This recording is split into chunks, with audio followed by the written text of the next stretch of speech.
मैं कह सकता हूँ जितने 54 लोग हिंदुस्तान से भागे हैं, उन्होंने भी भारतीय जनता पार्टी को चंदा दिया है। इस हाथ से वो जो है अब जनता को 3 दिन बाद पता चल जाएगा। एक तरह से हिंदुस्तान में दूध का दूध, पानी का पानी होने का समय अब से 3 दिन बाद है। नमस्कार, मैं इकराम और आप देख रहे हैं हिंद वॉइस। हमारे साथ मौजूद हैं एडवोकेट नरेंद्र कुमार जी। बहुत-बहुत स्वागत है सर आपका। सर, मैं आज आपसे पूछना चाहता हूँ कि इलेक्टोरल बॉन्ड को लेकर जो हंगामा कई दिनों से लगातार बरस रहा है, सुप्रीम कोर्ट ने एक्शन लिया हुआ है, मोदी सरकार कानून ला चुकी है, यानी कि एक तरह से मुद्दा उलझाने की कोशिश भी हो रही है। लेकिन मैं ये जानना चाहता हूँ आज आपसे कि इस चुनाव का सीधे-सीधे भारतीय जनता पार्टी को कितना बड़ा नुकसान हुआ है इस चीज़ से लेकर, जो कि इलेक्टोरल बॉन्ड से लेकर नुकसान हुआ है, और अब चुनाव में क्या कुछ परिस्थिति बदल सकती है? इलेक्टोरल बॉन्ड का जो घोटाला था, वो भारतीय जनतंत्र का सबसे बड़ा घोटाला है और आज उसका पहला अध्याय पूरा हो गया है। इस संदर्भ में पूरा हो गया क्योंकि अब स्टेट बैंक ऑफ इंडिया ने सुप्रीम कोर्ट के कहने के मुताबिक जो इलेक्टोरल बॉन्ड का सारा डाटा है, वो इलेक्शन कमीशन को दे दिया है और अब गेंद जो है इलेक्शन कमीशन के पाले में आ गई है और अब 15 तारीख को, अब से 72 घंटे बाद इलेक्शन कमीशन को ये सारी सूचनाएं अपनी वेबसाइट पर दिखानी पड़ेंगी और तब पता चलेगा कि कितने लोगों ने इलेक्टोरल बॉन्ड खरीदे, कितने लोगों ने किन-किन पॉलिटिकल पार्टियों को पैसा दिया और किन-किन लोगों को ये पॉलिटिकल चंदा जो है वो मिला। यानी भारतीय जो हमारा लोकतंत्र है, उसके इतिहास में 5200 करोड़ रुपए से ज़्यादा का जो चंदा पिछले 5 सालों में विभिन्न पॉलिटिकल पार्टियों को, विभिन्न जो है कंपनियों ने दिया है, उसका पर्दाफाश होगा और तब जनता के बीच में एक नई बहस शुरू होगी कि आखिर ये 9200 करोड़ रुपया क्यों दिया गया, किस मकसद से दिया गया और इसके बाद किसको क्या फ़ायदा हुआ और इस पैसे को कहाँ खर्च किया गया। मैंने आपको कल भी बताया था कि सबसे ज़्यादा चंदा जो है वो भारतीय जनता पार्टी को पिछले साल मिला और 22 और 23 में भारतीय जनता पार्टी को 2272 करोड़ रुपए मिले, जिसमें से उसने 61% पैसा खर्च किया और बाकी अपने कॉर्पस में लिख लिया। आज के दिन भारतीय जनता पार्टी को हम कह सकते हैं दुनिया की सबसे बड़ी पैसा रखने वाली पार्टी। भारतीय जनता पार्टी के जो लोग हैं वो बड़े गर्व से कहते हैं, हमारी पॉलिटिकल पार्टी में सबसे ज़्यादा सदस्य हैं, हमारे 12 करोड़ सदस्य हैं। भारतीय जनता पार्टी कहती है हमारा जो दीनदयाल उपाध्याय मार्ग पर जो कार्यालय है, वो दुनिया का किसी भी पॉलिटिकल पार्टी का सबसे बड़ा कार्यालय है,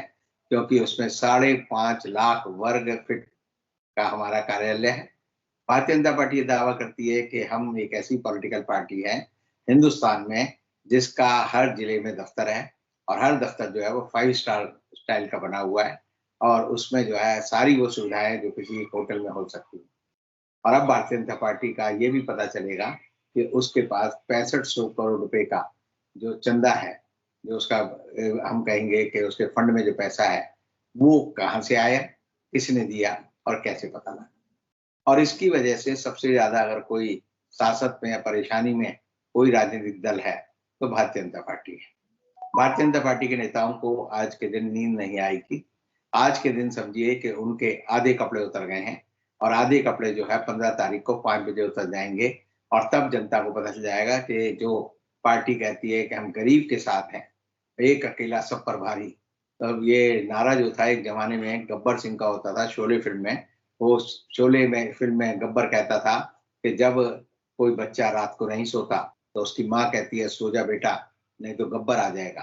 तो यही बात जो है मोदी जी संसद में कहते थे कि एक अकेला सब पर भारी और सब पर भारी इसलिए क्योंकि हमारे पास ईडी है, हमारे पास एनआईए है, हमारे पास सीबीआई है, हमारे पास इनकम टैक्स है, हमारे पास जो है आप समझिए कि वो सारे डिपार्टमेंट हैं जो जनता का कचौवा निकाल सकते हैं। और इसीलिए ये जो इलेक्टोरल बॉन्ड की पूरी कवायद है, उससे बचने के लिए भारतीय जनता पार्टी ने एसबीआई को एक मोहरा बनाया। अब मोहरा इसे बनाया क्योंकि उन्हें ये था कि ये देश का जो सबसे बड़ा बैंक है, ये उनके इशारे पर चलेगा। पहले इसकी जो अध्यक्ष थी, जो अरुंधति भट्टाचार्य, वो हमेशा जो है मोदी सरकार की हामी-हामी मिलाती थी और सबने देखा कि जैसे ही वो रिटायर हुई, रिटायर होने से पहले एक तो उन्होंने अदानी, अंबानी इन दोनों परिवारों को बड़ा पैसा दिया। अनिल अंबानी को तो स्टेट बैंक ऑफ इंडिया ने उस समय 1.5 लाख करोड़ रुपए का लोन दिया था, जिसका बाद में दिवाला निकल गया। ये वही अनिल अंबानी है जिन्हें राफेल का पूरा जो ठेका है वो मोदी सरकार ने पिछले चुनावों से पहले दिया था। ये मुद्दा बड़े पैमाने पर उठा था और तब सब लोगों ने देखा कि जिस कंपनी का कोई अनुभव नहीं है एरोनॉटिक्स में, उसको एचएएल यानी हिंदुस्तान एरोनॉटिक लिमिटेड, जिसने तेजस विमान बनाकर हिंदुस्तान की बुलंदियों को जारी रखा है, उसको हटाकर जो है अनिल अंबानी की कंपनी, उसको जो है ये सारा ठेका दिया गया। बाद में पता चला कि अनिल अंबानी का दिवाला निकल गया, लेकिन उसके बदले में पुरस्कार स्वरूप अरुंधति भट्टाचार्य को रिलायंस इंडस्ट्रीज में अपना डायरेक्टर बनाया गया। अभी हाल ही में जो इस समय के एसबीआई के जो अध्यक्ष हैं, जिनका नाम सब जानते हैं कि मिस्टर खाना, उनको सुप्रीम कोर्ट ने कहा कि हम आपको और आपके जो मैनेजिंग डायरेक्टर हैं, दोनों को बुलाएंगे और दोनों के खिलाफ जो है कार्रवाई शुरू करेंगे अगर आपने 15 मार्च की जो डेडलाइन हमने इलेक्शन कमीशन को दी है, उसकी मदद करने के लिए 12 मार्च 2024 की 5 बजे तक, वर्किंग आवर तक, अगर सारा डाटा इलेक्शन कमीशन को नहीं दिया तो हम सोचेंगे कि हमें क्या कार्रवाई करनी है। उससे डरकर जो है हिंदुस्तान के जो सॉलिसिटर जनरल हैं, तुषार मेहता को भी जो है मोदी सरकार ने मैदान में उतारा एसबीआई की तरफ से, और उन्होंने एसबीआई की तरफ से पैरवी की और ये बताने की कोशिश की कि हमें कम से कम 3 हफ्ते का समय मिल जाए। लेकिन जो हमारे डीवाई चंद्रचूड़, जिनकी अध्यक्षता में 5 सदस्यीय खंडपीठ जो है यानी कॉन्स्टिट्यूशनल बेंच जो है इस मामले की पूरी सुनवाई कर रही थी, उसने और जो हमारे बाकी न्यायाधीश हैं, उन्होंने कहा कि आपको समय की जरूरत नहीं है, आपके पास लिफाफे हैं, लिफाफे खोलिए और ये सारी सूचना दीजिए। अब आप समझिए कि 5 हमारे न्यायाधीश जो हैं, उनकी जो पूरी की पूरी मेधा है, पूरा ज्ञान है, वो कितना सटीक निकला। कल दिन में 11 बजे उन्होंने सुप्रीम कोर्ट में बुलाकर कहा कि आप जो है 24 घंटे के अंदर सारी जानकारी अपने पास जो भी इलेक्टोरल बॉन्ड की है वो इलेक्शन कमीशन को दो, और उन्होंने आज दे दी। देने का मतलब ये है कि जो ये इस बहाना बना रहे थे कि हमें 30 जून तक का समय चाहिए, वो एक बहाना था, और वो बहाना इसलिए था ताकि जनता को ना पता चले। देश के चुनाव होने वाले हैं, अब कभी भी चुनाव का बिगुल बज सकता है, कभी भी इलेक्शन का नोटिफिकेशन और उसकी कोड ऑफ कंडक्ट की जो डिक्लेरेशन है वो हो सकती है। और उससे पहले अगर जनता को पता चल जाए कि किस पार्टी ने किस नेता से या किस जो कॉर्पोरेट है, अडानी, अंबानी और बाकी दूसरे जो लोग हैं, जिन्होंने पिछले 10 साल में देश में अकूत दौलत बनाई है, उनको किसने कब कैसे कैसा पैसा दिया, कब, क्यों, कहाँ, कैसा, ये सारे जो सवाल हैं, अगर इनका जनता को पता चल जाएगा तो जनता को बड़ी आसानी होगी वोट देने में। तब उन्हें पता चल जाएगा कि कौन जो है देश का ईमानदार जो है जनसेवक है और कौन देश को लूटकर बेईमानों की झोली में देश की दौलत को डाल रहा है।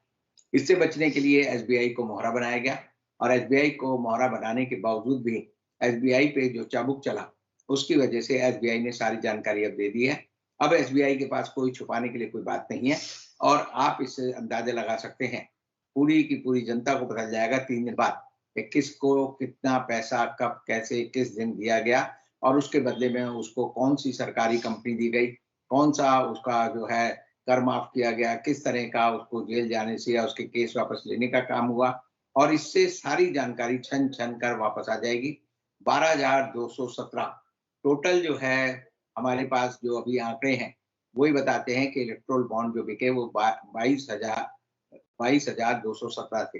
अब 22,217 इलेक्ट्रोल बॉन्ड, जिन पर ये कहा जाता है कि उन पे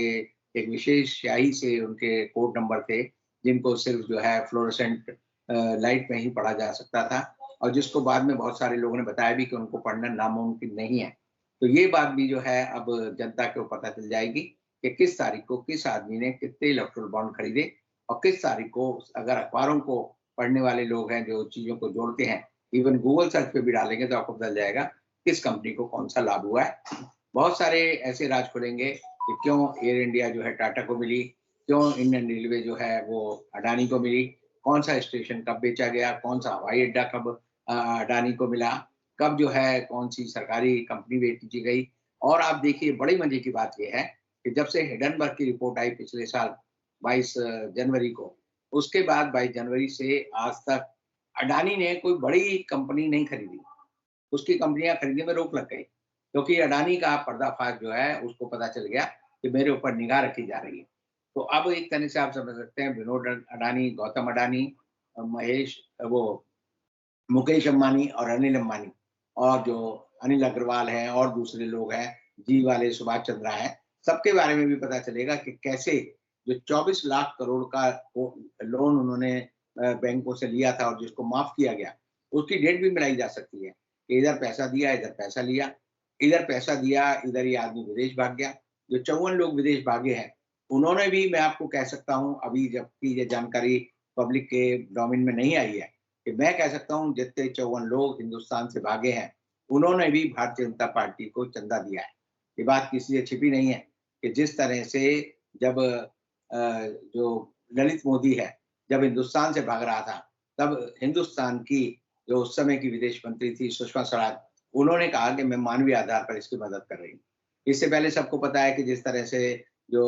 दूसरी कंपनी है किंगफिशर, उसके मालिक विजय माल्या जब भागे, तो मिलने जाने से पहले वो सबसे पहले जो है पार्लियामेंट में किससे मिले? सबसे पहले वो मिले जो अरुण जेटली उस समय के वित्त मंत्री थे, उनसे मिले। उसके बाद उनको हवाई अड्डे पर रोका नहीं गया और वो हिंदुस्तान से चले गए। इसी तरह नीरव मोदी का भागने का मामला है, इसी तरह जो है मेहुल चौकसी के भागने का मामला है, इसी तरह संदेशरा के भागने का मामला है। सब में आप देखेंगे कि उन्होंने भारतीय जनता पार्टी को पैसा दिया है। ये ऐसे ही है जैसे कोई तस्कर किसी पॉलिटिकल पार्टी को पैसा दे और उसके बाद उसके खिलाफ मुकदमे कम हो जाए, खत्म हो जाए। इसी तरह कोई नेता पैसा दे, उसके बाद उसे मंत्री पद मिल जाए। तो ये जो है क्विड प्रो क्वो, जिसको हम बोलते हैं इसात दे, इसात ले, वो जो है अब जनता को 3 दिन बाद पता चल जाएगा। हर घंटे जैसे ये दिखाते थे ना टीवी चैनल कि राम मंदिर के उद्घाटन में इतने दिन बचे हैं, तो एक क्लॉक चलती थी कि काउंट डाउन शुरू हो गया है। 1 मिनट खत्म हो गया, 1 मिनट खत्म हो गया, 1 मिनट खत्म हो गया, 1 मिनट खत्म हो गया। ये ऐसी है जैसे जब हम रॉकेट को प्रक्षेपित करते हैं, मान लीजिए हिंदुस्तान ने एक अपना उपग्रह चंद्रमा पर भेजा है, तो उसका काउंटडाउन शुरू होता है और वो काउंटडाउन लाखों से शुरू होता है और घटते-घटते वो उस टाइम पर आ जाता है जिस समय स्ट्राइकिंग होनी होती है, जिस समय वो रॉकेट छूटना होता है। तो अब आज से जो है अभी जिस समय हम बात कर रहे हैं, अब 70 घंटे भी नहीं बचे हैं इन लोगों का भांडा फूटने में। हर घंटे आपको पता चलेगा। आप कुछ मत करिए, सिर्फ इन नेताओं की फ़ोटो देखिए, ताज़ा फ़ोटो से पता चलेगा कि इनके चेहरे पे कैसे हवाइयाँ उड़ रही हैं, कैसे इनकी दिल की धड़कनें बढ़ रही हैं, कैसे इनका जो ब्लड प्रेशर है वो बढ़ रहा है, फ्लक्चुएट कर रहा है, कभी ऊपर जा रहा है, कभी नीचे जा रहा है। और आप समझ लीजिए कि 72 घंटे में जितने नेता जेल जाने की डर से अस्पताल जाएँगे या मेडिकल अपनी असिस्टेंस ले रहे होंगे, उससे आपको पता जाएगा कि उनको अपने पाप के बारे में पता है। क्योंकि पापी को तो पता होता है, जो आदमी क्राइम करता है, जो मर्डर करता है, उसे तो पता होता है। पुलिस ज़रूर ढूँढ रही होती है, अंधेरे में हाथ मार रही होती है, पाँव मार रही होती है, लेकिन जैसे-जैसे शिकंजा कानून का किसी भी आदमी के चारों ओर कसता है, वैसे-वैसे उसका जो है होश-ओ-हवास उड़ जाता है। और आपने देखा होगा जेल जाने वाला हर आदमी जो है, वो क्या बताता है जज को? कहता है जी मुझे हृदय की बीमारी है, कोई बताएगा मुझे डायबिटीज़ है, कोई कहेगा मेरा ब्लड प्रेशर फ्लक्चुएट कर रहा है, कोई कहेगा मुझे फलानी बीमारी है। यानी सारे आदमी ठीक होते हैं, लेकिन जैसे ही उनको जेल जाने का सूचना मिलती है, आभास मिलती है, उनका पहला संबंध तो जुड़ता है अपने डॉक्टर से, अस्पताल से, और दूसरा संबंध जुड़ता है जिस जेल में उन्हें जाना होता है वहाँ के लोगों से। तो एक तरह से हिंदुस्तान में दूध का दूध, पानी का पानी होने का समय अब से 3 दिन बाद है। और एक बात मैं निश्चित तौर पर कह सकता हूँ कि अब जो मामला खुलेगा, वो इतना गंभीर होगा कि उसको देखकर लोगों को पता चल जाएगा कि जो व्यक्ति लगातार कहता है कि कांग्रेस ने या दूसरे दलों ने 70 साल में देश को लूटा है, अब लोगों को पता लगेगा 10 साल में देश को किन लोगों ने लूटा है, किस-किस तरह से लूटा है, किस-किस तरह से उन्होंने सब चीज़ें बेची हैं और कुछ चंद घरानों को ही बेची हैं, चंद लोगों के हाथ में बेची है और जनता को ये बात ना पता चले। इसीलिए अब ऐसे 2-3 तिकड़म लड़ाई जाएँगी, जिससे 72 घंटे बाद भी इस बात की सनसनी ना पता चले। इसके लिए सारे मीडिया हाउसों को पूरी तरह से सचेत कर दिया गया है कि अब आपको ऐसी बातें करनी है कि जी फलानी जगह जो है सीएए को लेकर जो है लोग खुशी मना रहे हैं। भाई सीएए को लेकर खुशी मनाने से क्या होगा? 65,000 लोग हैं जिन पे सीएए का असर होगा। 65,000 में वो लोग हिंदुस्तान में हैं, उनमें 13,000 को भारत सरकार का आंकड़ा कहता है कि उनको सीएए में जो है भारत की नागरिकता मिलेगी। मैं आपको कहता हूँ 51,000 के करीब लोग रह जाते हैं जिनको नहीं मिलेगी। नहीं मिलेगी तो अपनी लड़ाई कोर्टों में या जैसे लड़ना है लड़ेंगे, लेकिन उसको ऐसे दिखाया जा रहा है जैसे जो 40 करोड़ लोग इसमें जश्न मना रहे हों, बड़ी बात हो। सवाल ये है कि जब आपने सीएए कानून को 2019 में पास कर दिया था, तब अचानक 4 साल तो आप सोते रहे और चुनाव से ठीक 2 दिन पहले जैसे ही सुप्रीम कोर्ट ने कहा कि आपको इलेक्टोरल बॉन्ड का हर हाल में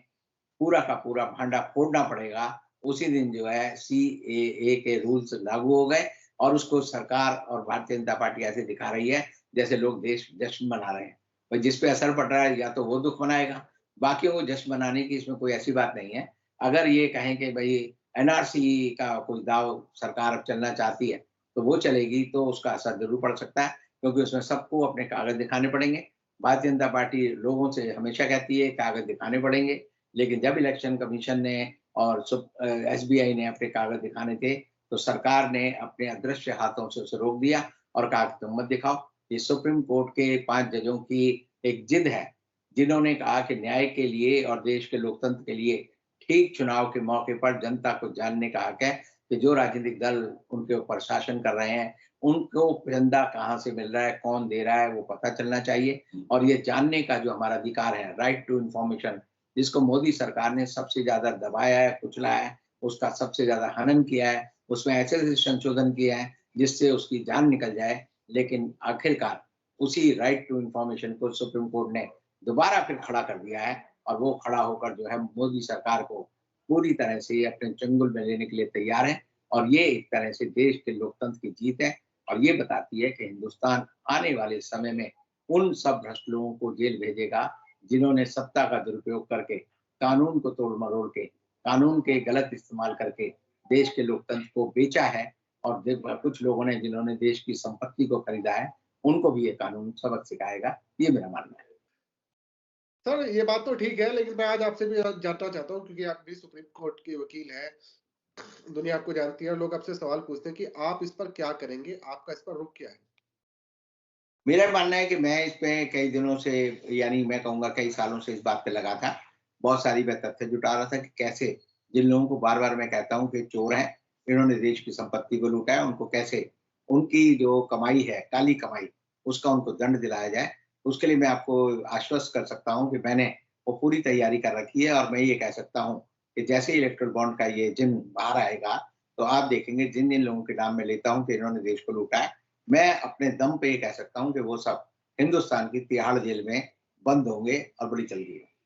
तो अभी मैं वो नाम जान सकता हूँ या फिर वो आप अगले एपिसोड में बताएँगे? मैं तो बता रहा हूँ आप ये समझो जो जितने भी लोगों ने कंट्रीब्यूशन किया है, उनमें शुरू के बड़े 25 यानी हुँ, सबसे ज़्यादा मैं आपको आज कह सकता हूँ कि अडानी ने सबसे ज़्यादा चंदा दिया है। नंबर 2 पे जो है अंबानी ने चंदा दिया है। तो और इन 20-25 लोगों में टाटा का नाम मिलेगा आपको, आपको सुभाष चंद्रा का नाम मिलेगा, इनमें आपको वीडियोकॉन के दूत का नाम मिलेगा, इसमें आपको जो है बिरला कंपनी है उनका नाम मिलेगा, इसमें आपको उन सब लोगों का नाम मिलेगा जिन्होंने बड़ी-बड़ी संपत्ति इकट्ठी की है यानी हूज़ हू में अगर हिंदुस्तान के आप 25 सबसे ताकतवर, सबसे ज़्यादा पैसे वाले लोगों को ढूँढेंगे, तो मैं उसमें 2 लोगों को छोड़कर ये कह सकता हूँ कि 1 से लेकर 27 नंबर तक के लोग जो हैं, 2 लोग निकलेंगे, वो इसमें नहीं आएँगे। बाकी 25 के 25 लोग, 2 निकाल कर एक्सेप्शन है, ये सारे लोग जो है जेल में जाएँगे और सबका दिवाला निकलेगा। इनकी कंपनियों को जो है सरकार जो है अपने कब्ज़े में लेगी और इनका जो पैसा है, जो उन्होंने देश को लूट कर इकट्ठा किया है, वो देश के खजाने में वापस जाएगा, जनता को मिलेगा और ये मेरा मानना है कि ये ज़्यादा नहीं 6 महीने में हो जाएगा। बहुत शुक्रिया सर इस पूरे एनालाइज़ के लिए और हम लगातार इस एपिसोड पर आपसे बात करते रहेंगे, इस टॉपिक पर आपसे लगातार एपिसोड में बात करते रहेंगे। तब तक आप लोगों का काम है कि इस वीडियो को ज़्यादा से ज़्यादा शेयर कीजिएगा, नीचे कमेंट कीजिएगा। कल फिर नई से मुलाकात होगी, तब तक के लिए दीजिए इजाज़त।